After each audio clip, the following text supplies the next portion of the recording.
online and on the go. This is Valley News Live at 10. All is quiet, at least for now, in North Dakota. This is a live look at our Skycam in Dickinson, where conditions are expected to get worse. We've been talking about it all week, and the main event is almost here for us in the valley.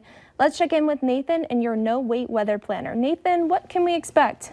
Well, Callie, we can expect conditions to deteriorate for us from south to north as we go through the rest of the overnight hours tonight. We are starting to see some of those snow showers moving up just along the South Dakota border at this time. We'll actually zoom in and see where some of these snow showers are being reported. You can see right near Aberdeen, near Britton, just outside of Sisseton, and then heading toward the Ellendale and Oaks areas is that heavier snowfall at this time. This is the first kind of wave of precipitation. The system right now is actually out near Denver and is moving towards very quickly. Look how quickly that moisture is pushing out of Colorado into western Nebraska. And because, of course, of the wintry precipitation tonight and the heavy snowfall expected tomorrow, a winter storm warning has been raised for most of our area. That's the red boxes you see here. And that's, of course, from this evening through Sunday at noon. For extreme northern neighborhoods there in the purple shade, that's a winter weather advisory. So now looking at as many impacts, Callie, in our northern neighborhoods, but of course, things look to be a bit treacherous, especially as we go through tomorrow afternoon. We'll break it down for you coming up in a couple minutes. All right, thank you for that, Nathan. It doesn't take long for weather to change here in the valley, and as Nathan has been saying since Sunday, some places could wake up tomorrow with several inches of snow on the ground. The snow is already starting to fall in the southern valley. Valley News Team's Courtney Lockheed traveled to Hankinson, North Dakota to check it out. She joins us now. Courtney, how was your drive? Hi, Callie. We got to Hankinson about 2 hours ago. We're outside of the Dakota Magic Casino right now. Traffic along I-29 is moving as usual, but that's probably not going to be the case for much longer. It's starting to flurry here. Take a look at these flags behind me. You can see just how windy it is. That's going to be a problem once we get that wet and heavy snow that Nathan has been talking about all week long. It's a dangerous combination that could create some pretty tall drifts. In fact, I just spoke to a woman who's traveling from Sioux Falls to Fargo. She was actually stopped at the gas station next to the casino here because the wind blew her windshield wipers right off her car. She said things calmed down a lot when she got to Sisseton, but she says anything further south, you're going to want to stay off the roads. Unfortunately, that system is going to be moving up through the north over the night, and many of us in the valley could be waking up to several inches of snow on the ground. We'll be keeping you updated over the course of the weekend on these conditions and what you can expect. But for now, reporting live in Hankinson, Courtney Lockheed, Valley News Live. All right, thank you, Courtney. A sting operation led to a large drug seizure in Mandan. Law enforcement used a tracking device to follow 24-year-old Megan Isaac to a storage unit. They found ecstasy, 99 doses of LSD, and 170 pounds of marijuana, which could be worth more than $1 million. Isaac confessed to selling more than 1,400 pounds of marijuana in 1 year. She faces several charges, including possession and conspiracy to deliver. Thanksgiving looked very different for one Fargo woman yesterday. She's in her 9th month of sobriety. After countless trips to jail, the hospital, and rehab, she spent the holiday with her family and friends for the first time in over 2 years.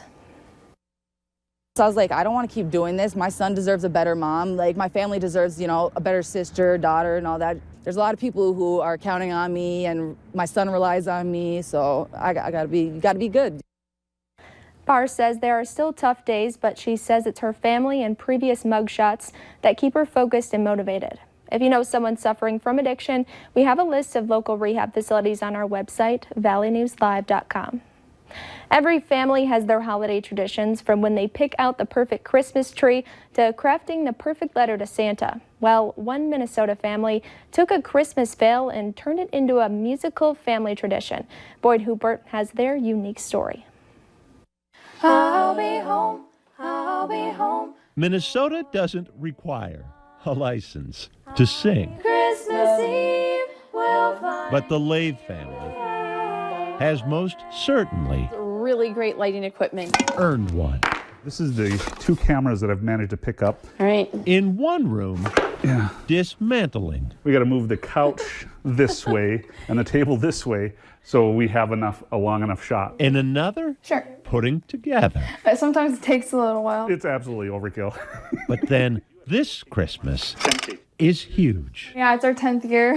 A decade And now lights. since the Lays Kind of crazy. first turned a camera on this. We wish you a Merry Christmas. We wish you a Merry Christmas. 2010, the year they ran out of time to send their traditional Christmas card. And Garrett said, I'll just get the kids to sing something. I remember at first just feeling like, oh, I can't believe this is what we're doing. Holly and Garrett, Snowflakes falling all over town. Kate, Sophie, Spencer, and Emma had unwittingly launched a tradition. There's an icy chill in the air. I don't think it would be Christmas if we didn't do our Christmas card.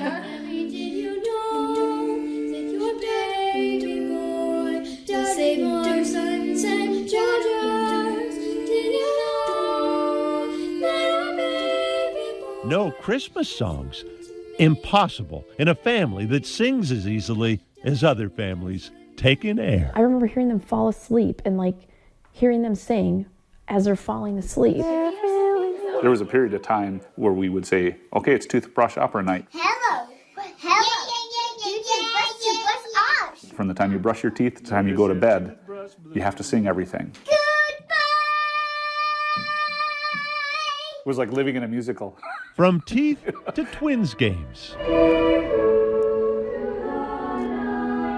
Each year culminating with this emailed greeting to friends. I see the children play outside, the angels in the snow. In recent years, the siblings have favored arrangements by the a cappella group Pentatonics, earning them thousands of additional views online. Avi, one of the former Pentatonics, actually commented on one of their videos. He said, beautiful, keep singing. We actually have a video of them reacting. Only one bust. You're a mean one, Mr. Grinch. The year their dad decided a lip sync would be rad. Oh, yeah.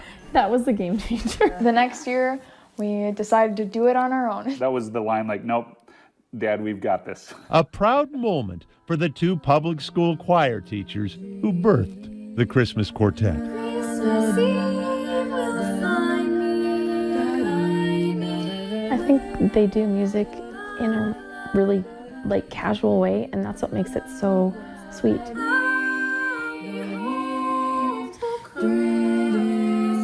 Gives us a reason to spend time together.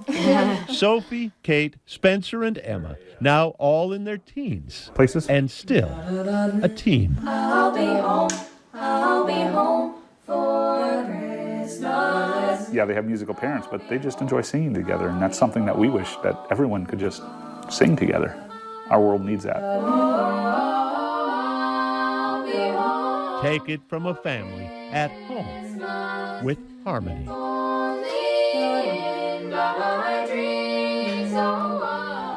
That is unbelievable. If you'd like to see all 10 years of Christmas videos, we'll have a link on our website, valleynewslive.com, and just click on the hot button. The North Dakota Highway Patrol is warning you to slow down and buckle up. Here's a picture of a rollover that happened on I-94 at mile marker 185 in Burleigh County.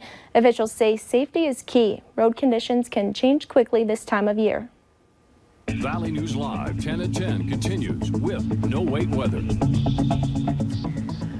And a look at our Dakota Magic Casino sky cam where Courtney Lockey is as we speak shows the snow has picked up a little bit there in the past 5 minutes. You can see that those flurries there under that light in the parking lot with those flags waving a little bit. So a little breezy and a little snowy there in the southern valley just near the South Dakota, North Dakota border. And this is going to be the site for many of us as that snow spreads from south to north as we go through the next few hours. Temperatures as we speak, we're in the 20s to low 30s, so still close enough to the freezing point in some of these locations where some frozen rain or freezing drizzle is still not completely out of the question before those snow showers arrive from the south. But of course, as that colder air moves in with this system, I do expect it to change over to all snow for everybody by the time we get to the later hours here in the overnight tonight. So as I was saying a few moments ago, the winter storm warning goes until noon on Sunday for most of our area because of the potential of difficult, if not impossible, travel in these locations because of the snow and blowing snow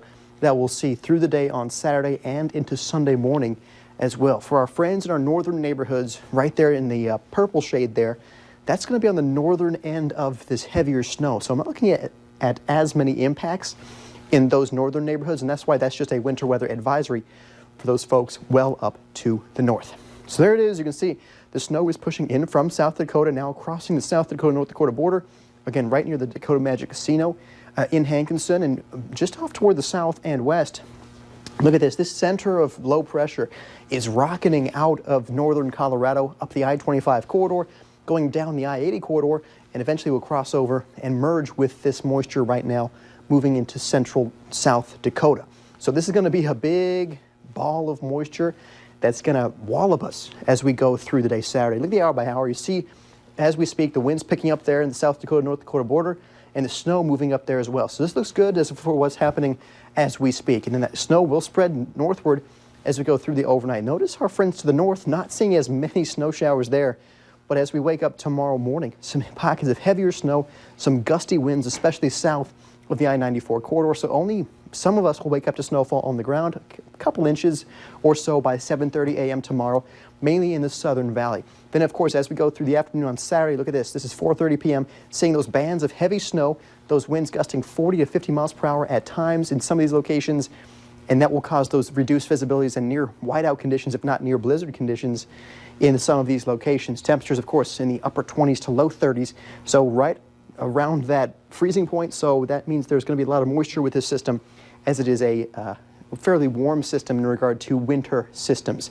Then we're going through Sunday morning. This is 7 a.m. Sunday. Looks like most of that heavy snowfall has cleared the area. So although there may not be actively snow falling from the ground as we go toward lunchtime on Sunday, can't guarantee how road conditions will be, especially with the possibility of that continuing blowing snow with winds now out of the north around 20 miles per hour or so.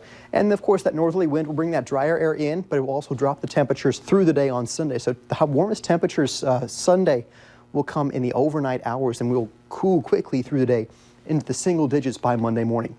So total snowfall for this system still hasn't changed too much from where we were thinking on Thursday and Wednesday and Thursday of this week. 6 to 12 inches for most of us, and that of course then includes the Grand Forks area. Fargo is right on the border between the 12 to 18 inch bubble and the 6 to 12 inch range, because we're looking at this heavier band of snow to line up right west of the Red River Valley. So that's why Fargo is going to be right on the border there. So we'll watch very carefully to see where that heavier band of snowfall sets up. But some folks will see that 12 to inches, especially west of I-29 and south of Highway 200. For our friends up north, look at this. Hardly any snow for those folks up there. Some areas may see 0 inches of snow, especially in northern Lake of the Woods County, but I do expect most of those areas to the north to pick up a couple inches of snowfall when everything is said and done. So here's a quick look at the impacts.